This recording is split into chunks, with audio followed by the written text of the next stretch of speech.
Persatuan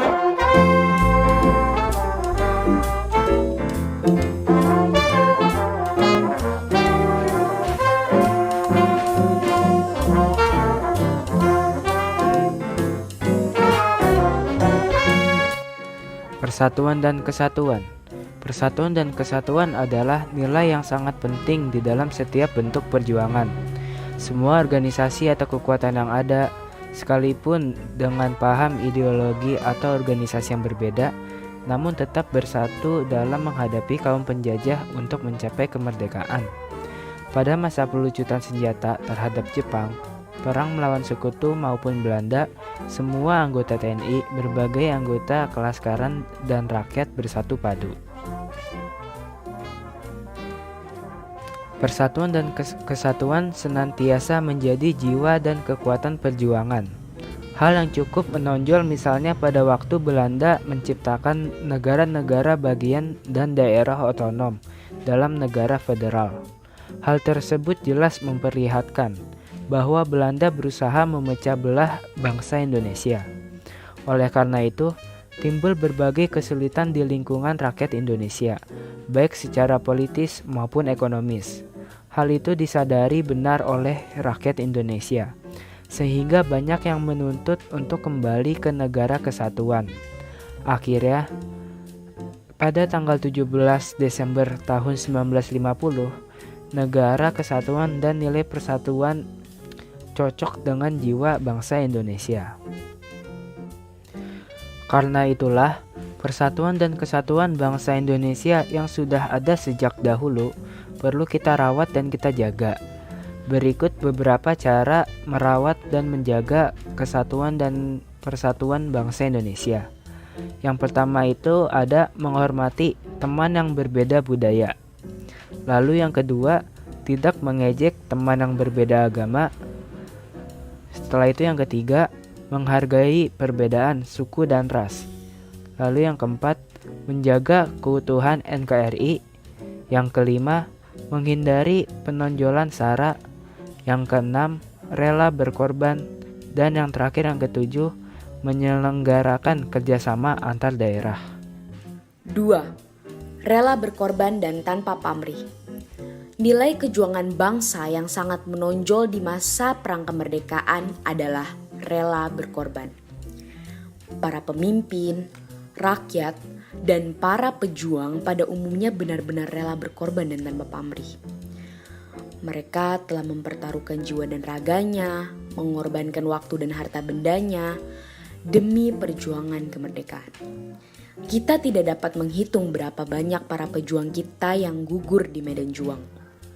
Berapa orang yang harus menanggung cacat dan menderita akibat perjuangannya. Juga berapa jumlah harta benda yang dikorbankan demi tegaknya kemerdekaan. Semua tidak dapat kita perhitungkan. Contoh nilai rela berkorban dan tanpa pamrih terlihat dari Jenderal Sudirman yang berjuang dalam keadaan sakit.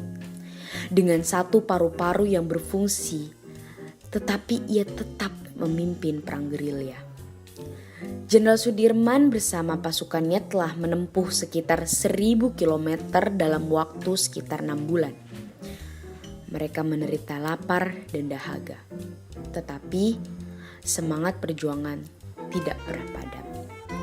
Beberapa contoh penerapan sikap rela berkorban dan tanpa pamrih dalam kehidupan sehari-hari antara lain mengambil sampah yang berserakan di tempat umum, berani lantang menyuarakan dan memperjuangkan kebenaran walaupun nyawa jadi taruhannya, meminjamkan alat tulis kita kepada teman yang memerlukan, dan ikut menjaga piket pos ronda walaupun tidak dibayar. Cinta pada tanah air. Rasa cinta pada tanah air merupakan faktor pendorong yang sangat kuat bagi para pejuang kita untuk berjuang di medan laga. Rasa cinta pada tanah air ini menimbulkan semangat patriotisme di kalangan para pejuang kita untuk melawan penjajah.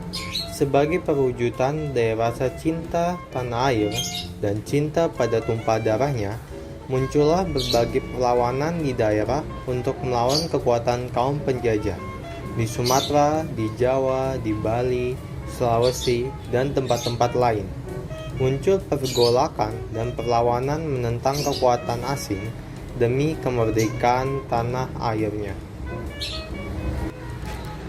Contoh sikap cinta pada tanah air terlihat dari tokoh Sudirman, yang dimana Sudirman dan para pemuda Surabaya yang berkelahi dengan pasukan Belanda di Hotel Yamato untuk menurunkan dan merobek bagian biru bendera Belanda sehingga menjadi bendera Indonesia. Peristiwa tersebut memperlihatkan bahwa besarnya rasa cinta Sudirman dan para pemuda Surabaya pada tanah air. Contoh sikap cinta tanah air dalam kehidupan sehari-hari adalah belajar dengan sungguh-sungguh, membeli dan menggunakan produk-produk dalam negeri, taat membayar pajak, tidak golput atau golongan putih, tidak rasis, menjaga persatuan dan kesatuan, taat peraturan, dan masih banyak lagi sikap cinta pada tanah air yang dapat kita laksanakan dalam kehidupan kita sehari-hari. Mohon maaf bila ada kesalahan kata maupun ucapan. Sekian dari kami. Terima kasih.